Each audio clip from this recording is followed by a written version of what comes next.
Welcome to my channel, Good Stuff. I'm going to be picking back up with the reading of the novel The Great Gatsby by F Scott Fitzgerald. So let's begin. Chapter 3. There was music from my neighbor's house through the summer nights. In his blue gardens, men and girls came and went, like moths among the whisperings and the champagne and the stars. At high tide in the afternoon, I watched his guests diving from the tower of his raft or taking the sun on the hot sand of his beach, while his two motorboats slit the waters of the Sound, drawing aquaplanes over cataracts of foam. On weekends, his Rolls-Royce became an omnibus bearing parties to and from the city between 9 in the morning and long past midnight, while his station wagon scampered like a brisk yellow bug to meet all trains. And on Mondays, 8 servants, including an extra gardener, toiled all day with mops and scrubbing brushes and hammers and garden shears, repairing the ravages of the night before. Every Friday, 5 crates of oranges and lemons arrived from a fruitier in New York. Every Monday, these same oranges and lemons left his back door in a pyramid of pulpless halves. There was a machine in the kitchen which could extract the juice of 200 oranges in half an hour if a little button was pressed 200 times by a butler's thumb. At least once a fortnight, a corps of caterers came down with several hundred feet of canvas and enough colored lights to make a Christmas tree of Gatsby's enormous garden. On buffet tables garnished with glistening hors d'oeuvre, spiced baked hams crowded against salads of harlequin designs, and pastry pigs and turkeys bewitched to a dark gold. In the main hall, a bar with a real brass rail was set up, and stocked with gins and liquors, and with cordials so long forgotten that most of his female guests were too young to know one from another. By 7 o'clock, the orchestra had arrived, no thin 5-piece affair, but a whole pitful of oboes and trombones and saxophones, and viols and cornets and piccolos, and low and high drums. The last swimmers have come in from the beach now and are dressing upstairs. The cars from New York are parked 5 deep in the drive, and already the halls and salons and verandas are gaudy with primary colors and hair bobbed in strange ways and shawls beyond the dreams of Castile. The bar is in full swing, and floating rounds of cocktails permeate the garden outside until the air is alive with chatter and laughter and casual innuendo and introduction forgotten on the spot, and enthusiastic meetings between women who never knew each other's names. The lights grow brighter as the earth lurches away from the sun, and now the orchestra is playing yellow cocktail music, and the opera of voices pitches a key higher. Laughter is easier minute by minute, spilled with prodigality, tipped out at a cheerful word. The groups change more swiftly, swell with new arrivals, dissolve and form in the same breath. Already there are wanderers, confident girls who weave here and there among the stouter and more stable, become for a sharp, joyous moment the center of a group, and then, excited with triumph, glide on through the sea change of faces and voices and color under the constantly changing light. Suddenly, one of the gypsies in trembling opal seizes a cocktail out of the air, dumps it down for courage, and, moving her hands like Frisco, dances out alone on the canvas platform. A momentary hush. The orchestra leader varies his rhythm obligingly for her, and there is a burst of chatter as the erroneous news goes around that she is Gilda Gray's understudy from the Follies. The party has begun.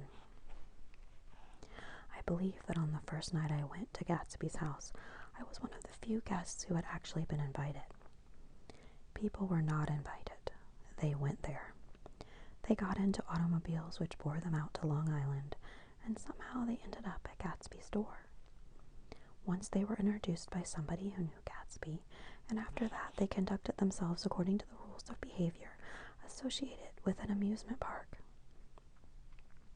Sometimes they came and went without having met Gatsby at all, came for the party with a simplicity of heart that was its own ticket of admission. I had been actually invited.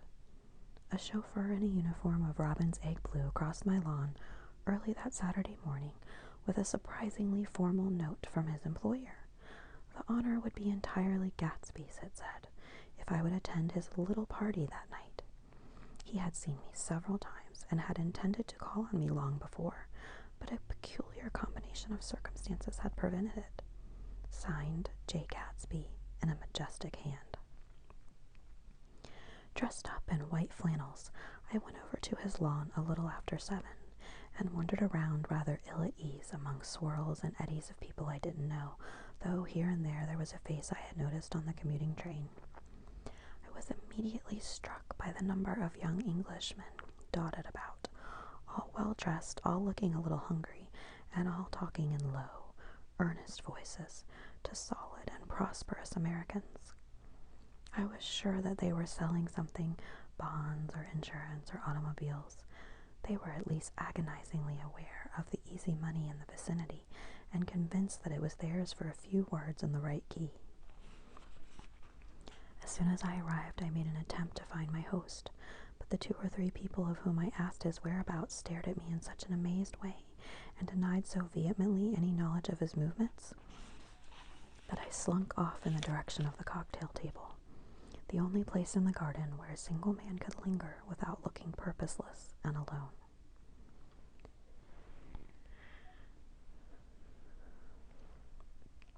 I was on my way to get roaring drunk from sheer embarrassment when Jordan Baker came out of the house and stood at the head of the marble steps, leaning a little backward and looking with contemptuous interest down into the garden. Welcome or not, I found it necessary to attach myself to someone before I should begin to address cordial remarks to the passers-by. "Hello," I roared, advancing toward her. My voice seemed unnaturally loud across the garden. "I thought you might be here," she responded absently as I came up. "I remembered you lived next door, too." She held my hand impersonally, as a promise that she'd take care of me in a minute, and gave ear to 2 girls in twin yellow dresses who stopped at the foot of the steps. "Hello," they cried together. "Sorry you didn't win." That was for the golf tournament. She had lost in the finals the week before. "You don't know who we are," said one of the girls in yellow, "but we met you here about a month ago." "You've dyed your hair since then," remarked Jordan, and I started, but the girls had moved casually on, and her remark was addressed to the premature moon, produced like the supper, no doubt, of a caterer's basket. With Jordan's slender golden arm resting in mine, we descended the steps and sauntered about the garden. A tray of cocktails floated at us through the twilight, and we sat down at a table with the 2 girls in yellow and 3 men, each one introduced to us as Mr. Mumble.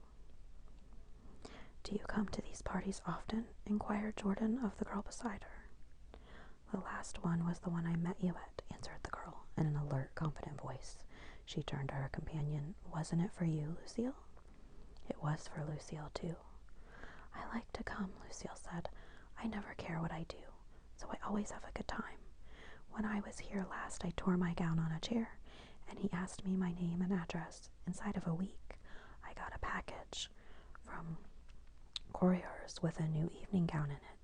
"Did you keep it?" asked Jordan. "Sure I did. I was going to wear it tonight, but it was too big in the bust and had to be altered. It was gas blue with lavender beads, $265. "There's something funny about a fellow that'll do a thing like that," said the other girl eagerly. "He doesn't want any trouble with anybody." "Who doesn't?" I inquired. "Gatsby. Somebody told me." The 2 girls and Jordan leaned together confidentially. "Somebody told me they thought he killed a man once." A thrill passed over all of us. The 3 Mr. Mumbles bent forward and listened eagerly. "I don't think it's so much the hat," argued Lucille skeptically. It's more that he was a German spy during the war. One of the men nodded in confirmation. I heard that from a man who knew all about him, grew up with him in Germany, he assured us positively. Oh no, said the first girl. It couldn't be that, because he was in the American army during the war. As our credulity switched back to her, she leaned forward with enthusiasm. You look at him sometimes when he thinks nobody's looking at him. I'll bet he killed a man. She narrowed her eyes and shivered. Lucille shivered. We all turned and looked around for Gatsby. It was testimony to the romantic speculation he inspired that there were whispers about him from those who had found little that it was necessary to whisper about in this world. The first supper, there would be another one after midnight, was now being served, and Jordan invited me to join her own party, who were spread around a table on the other side of the garden. There were 3 married couples and Jordan's escort, a persistent undergraduate given to violent innuendo, and obviously under the impression that sooner or later Jordan was going to yield him upon her person to a greater or lesser degree. Instead of rambling, this party had preserved dignified homogeneity and assumed to itself the function of representing the staid nobility of the countryside, East Egg condescending to West Egg and carefully on guard against its spectroscopic gaiety. Let's get out, whispered Jordan after a somehow wasteful and inappropriate half-hour. This is much too polite for me. We got up and she explained that we were going to find the host. I had never met him, she said, and it was making me uneasy. The undergraduate nodded in a cynical, melancholy way. The bar, where we glanced first, was crowded, but Gatsby was not there. She couldn't find him from the top of the steps, and he wasn't on the veranda. On a chance, we tried an important-looking door and walked into a high Gothic library paneled with carved English oak, and probably transported complete from some ruin overseas. A stout, middle-aged man with enormous owl-eyed spectacles was sitting somewhat drunk on the edge of a great table, staring with unsteady concentration at the shelves of books. As we entered, he wheeled excitedly around and examined Jordan from head to foot. What do you think? He demanded impetuously. About what? He waved his hand toward the bookshelves. About that. As a matter of fact, you needn't bother to ascertain. I ascertained they're real. The books? He nodded. Absolutely real. Have pages and everything. I thought they'd be a nice, durable cardboard. Matter of fact, they're absolutely real. Pages, and here, let me show you. Taking our skepticism for granted, he rushed to the bookcase and returned with volume 1 of the Stoddard Lectures. See, he cried triumphantly. It's a bona fide piece of printed matter. It fooled me.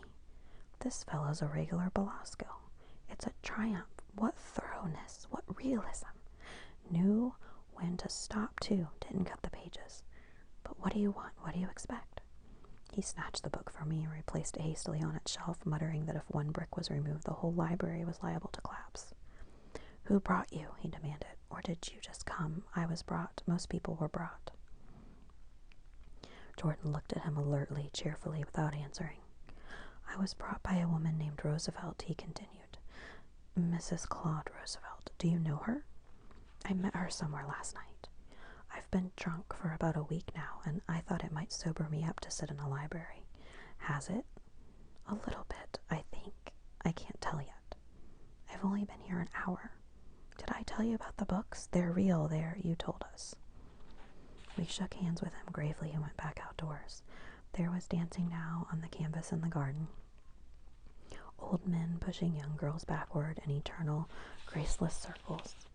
Superior couples holding each other tortuously, fashionably, and keeping in the corners.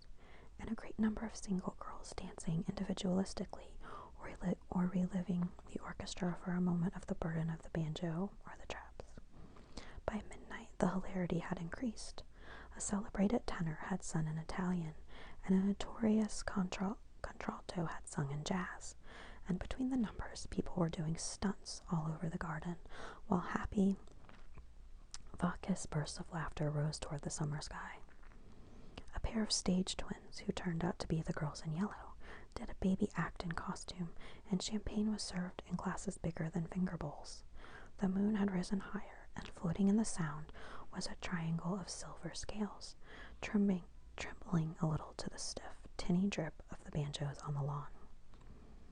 I was still with Jordan Baker. We were sitting at a table with a man of about my age and a rowdy little girl, who gave way upon the slightest provocation to uncontrollable laughter. I was enjoying myself now. I had taken 2 finger bowls of champagne, and the scene had changed before my eyes into something significant, elemental, and profound. At a lull in the entertainment, the man looked at me and smiled. "Your face is familiar," he said politely. "Weren't you in the 1st Division during the war?" "Why, yes, I was in the 28th Infantry. I was in the 16th until June 1918. I knew I'd seen you somewhere before." We talked for a moment about some wet, gray little villages in France. Evidently, he lived in this vicinity, for he told me that he had just bought a hydroplane and was going to try it out in the morning. "Want to go with me, old sport? Just near the shore along the Sound?" "What time?" "Any time that suits you best." It was on the tip of my tongue to ask his name when Jordan looked around and smiled. "Having a gay time now?" she inquired. "Much better." I turned again to my new acquaintance. "This is an unusual party for me. I haven't even seen the host. I live over there." I waved my hand at the invisible hedge in the distance, and this man Gatsby sent over his chauffeur with an invitation. For a moment he looked at me as if he failed to understand. "I'm Gatsby," he said suddenly. "What?" I exclaimed. "Oh, I beg your pardon." "I thought you knew, old sport." "I'm afraid I'm not a very good host." He smiled understandably, much more than understandingly. It was one of those rare smiles with a quality of eternal reassurance in it that you may come across 4 or 5 times in life. It faced or seemed to face the whole eternal world for an instant, and then concentrated on you with an irresistible prejudice in your favor. It understood you just so far as you wanted to be understood, believed in you as you would like to believe in yourself, and assured you that it had precisely the impression of you that at your best you hoped to convey. Precisely at that point it vanished, and I was looking at an elegant young roughneck a year or 2 over 30, whose elaborate formality of speech just missed being absurd. Some time before he introduced himself, I got a strong impression that he was picking his words with care. Almost at the moment when Mr. Gatsby identified himself, a butler hurried towards him with the information that Chicago was calling him on the wire. He excused himself with a small bow that included each of us in turn.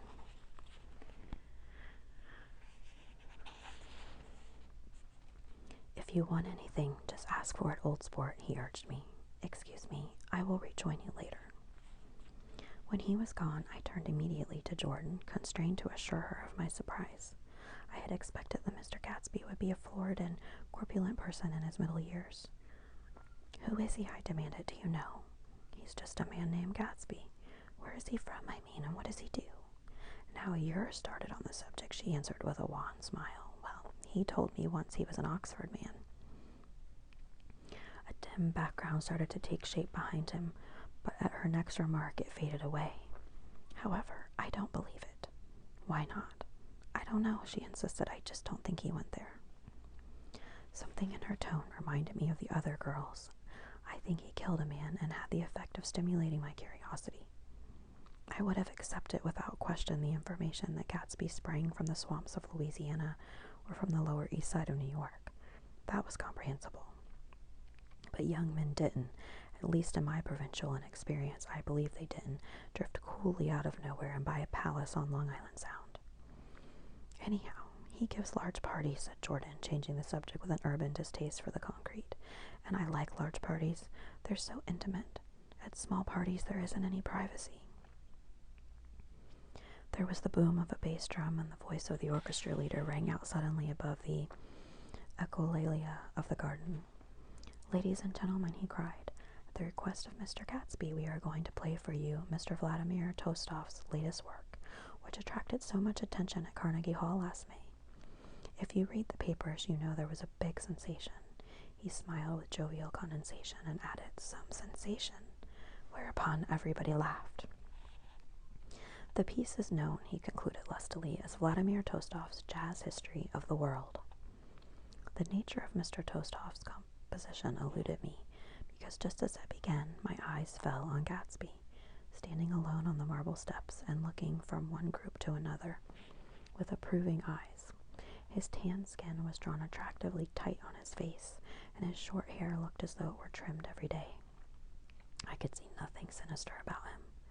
I wondered if the fact that he was not drinking helped to set him off from his guests, for it seemed to me that he grew more correct as the fraternal hilarity increased. When the Jazz History of the World was over, girls were putting their heads on men's shoulders in a puppyish, convivial way. Girls were swooning backward playfully into men's arms, even into groups, knowing that someone would arrest their falls. But no one swooned backward on Gatsby, and no French bob touched Gatsby's shoulder, and no singing quartets were formed with Gatsby's head for one link. "I beg your pardon?" Gatsby's butler was suddenly standing behind us. "Miss Baker," he inquired, "I beg your pardon, but Mr. Gatsby would like to speak to you alone." "With me?" she exclaimed in surprise. "Yes, madame." She got up slowly, raising her eyebrows at me in astonishment, and followed the butler toward the house. I noticed that she wore her evening dress, all her dresses like sports clothes. There was a jauntiness about her movements, as if she had first learned to walk upon golf courses on clean, crisp mornings. I was alone, and it was almost 2. For some time confused and intriguing sounds had issued from a long, many-windowed room which overhung the terrace, eluding Jordan's undergraduate, who was now engaged in an obstetrical conversation with 2 chorus girls, and who implored me to join him. I went inside. The large room was full of people. One of the girls in yellow was playing the piano. Beside her stood a tall, red-haired young lady from a famous chorus, engaged in song. She had drunk a quantity of champagne, and during the course of her song she had decided, ineptly, that everything was very, very sad. She was not only singing, she was weeping too. Whenever there was a pause in the song, she filled it with gasping, broken sobs, and then took up the lyric again in a quavering soprano. The tears coursed down her cheeks, not freely, however, for when they came into contact with her heavily beaded eyelashes, they assumed an inky color, and pursued the rest of their way in slow black rivulets. A humorous suggestion was made that she sing the notes on her face, whereupon she threw up her hands, sank into a chair, and went off into a deep, vinous sleep.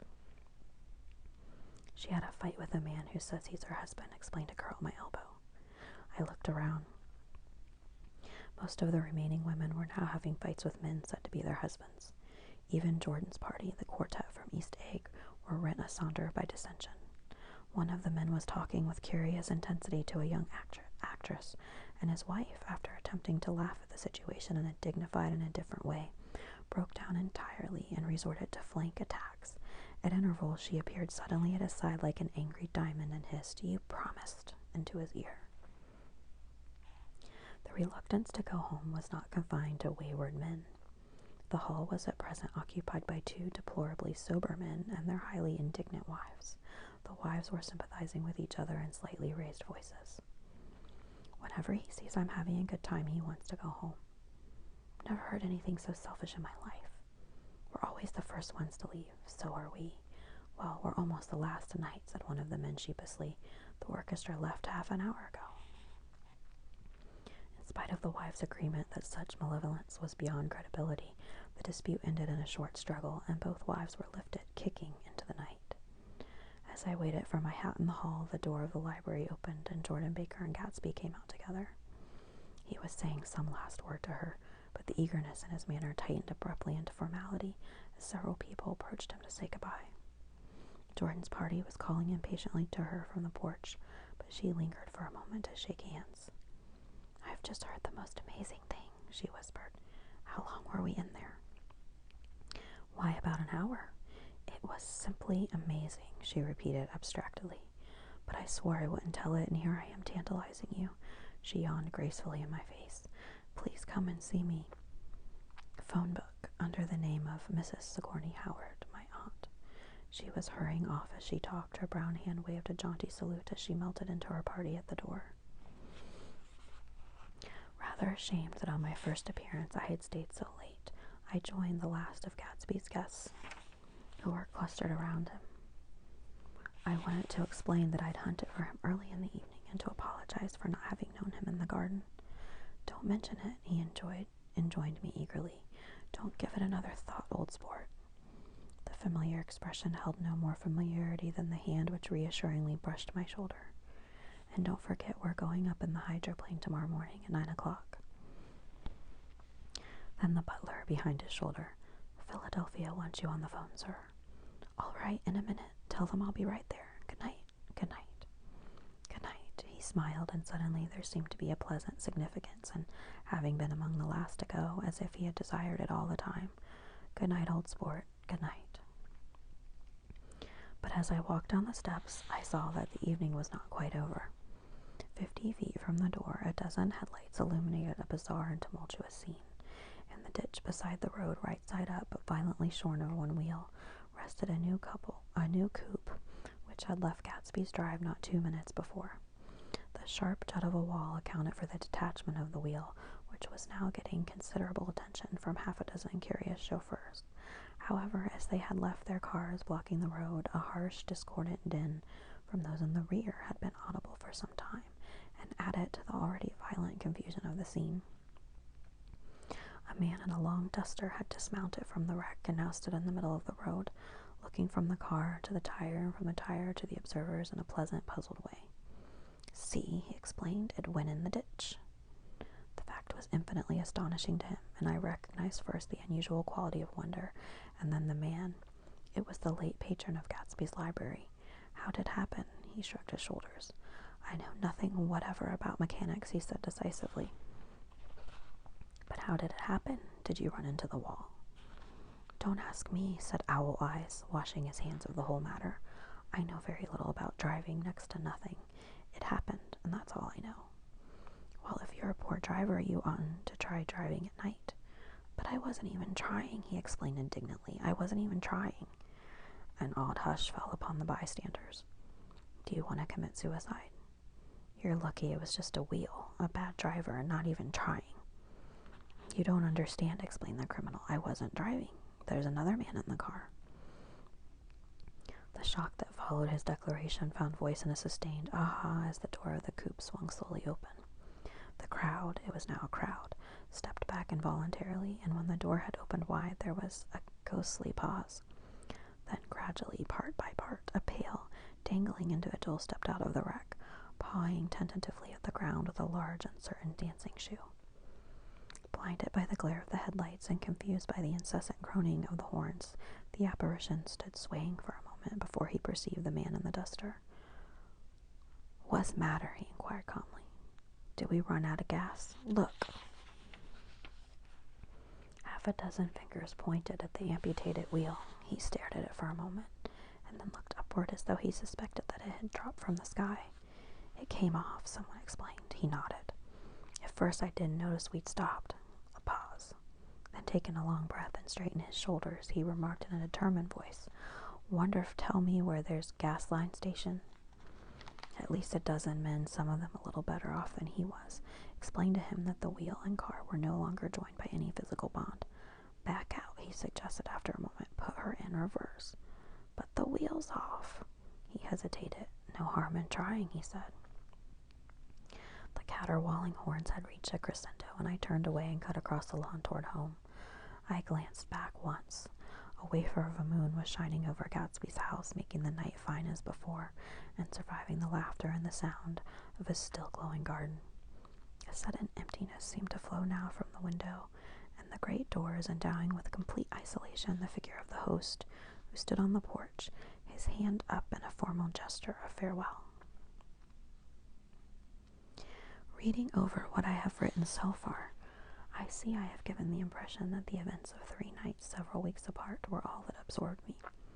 On the contrary, they were merely casual events in a crowded summer, and until much later, they absorbed me infinitely less than my personal affairs.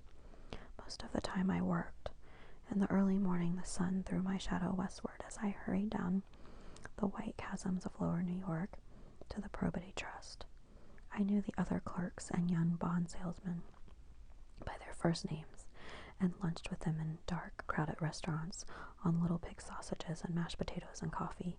I even had a short affair with a girl who lived in Jersey City and worked in the accounting department, but her brother began throwing mean looks in my direction, so when she went on her vacation in July, I let it blow quietly away.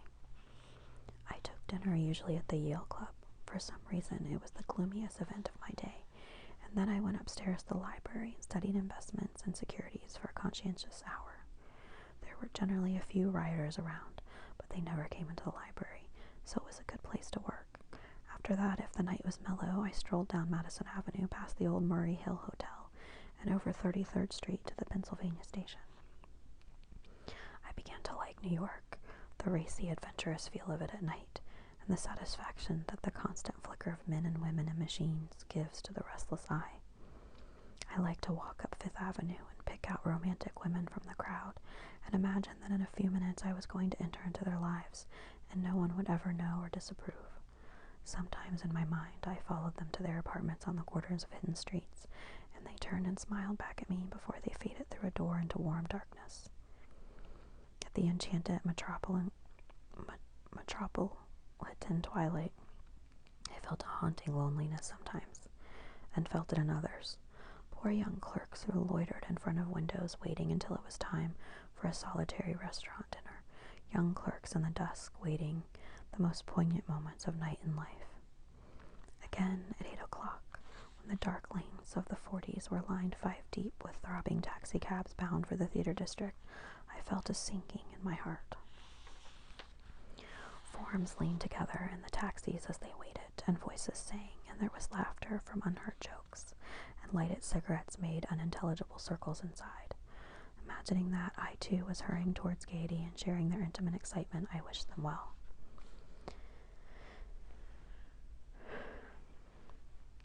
For a while, I lost sight of Jordan Baker, and then in midsummer I found her again. At first I was flattered to go places with her, because she was a golf champion and everyone knew her name. Then it was something more. I wasn't actually in love, but I felt a sort of tender curiosity. The bored, haughty face that she turned to the world concealed something. Most affectations conceal something eventually, even though they don't in the beginning, and one day I found what it was. When we were on a house party together up in Warwick, she left a borrowed car out in the rain with the top down and then lied about it. And suddenly I remembered the story about her that had eluded me that night at Daisy's. At her first big gold tournament, there was a row that nearly reached the newspapers, a suggestion that she had moved her ball from a bad lie in the semi-final round. The thing approached the proportions of a scandal, then died away. A caddy retracted his statement, and the only other witness admitted that he might have been mistaken. The incident and the name had remained together in my mind. Jordan Baker instinctively avoided clever, shrewd men, and now I saw that this was because she felt safer on a plane where any divergence from a code would be thought impossible. She was incurably dishonest. She wasn't able to endure being at a disadvantage, and given this unwillingness, I suppose she had begun dealing in subterfuges when she was very young in order to keep that cool, insolent smile turned to the world and yet satisfy the demands of her hard, jaunty body. It made no difference to me. Dishonesty in a woman is a thing you never blame deeply. I was casually sorry, and then I forgot. It was on that same house party that we had a curious conversation about driving a car. It started because she passed so close to some workmen that our fender flicked a button on one man's coat. "You're a rotten driver," I protested. "Either you ought to be more careful or you oughtn't to drive at all." "I am careful." "No, you're not." "Well, other people are," she said lightly. "What's that got to do with it?" "They'll keep out of my way," she insisted. It takes two to make an accident." "Suppose you met somebody just as careless as yourself." "I hope I never will," she answered. "I hate careless people. That's why I like you." Her gray, sun-strained eyes stared straight ahead, but she had deliberately shifted our relations, and for a moment I thought I loved her. But I am slow-thinking and full of interior rules that act as brakes on my desires, and I knew that first I had to get myself definitely out of that tangle back home. I'd been writing letters once a week and signing them, "Love, Nick," and all I could think of was how, when that certain girl played tennis, a faint mustache of perspiration appeared on her upper lip. Nevertheless, there was a vague understanding that had to be tactfully broken off before I was free. Everyone suspects himself of at least one of the cardinal virtues, and this is mine. I am one of the few honest people that I have ever known.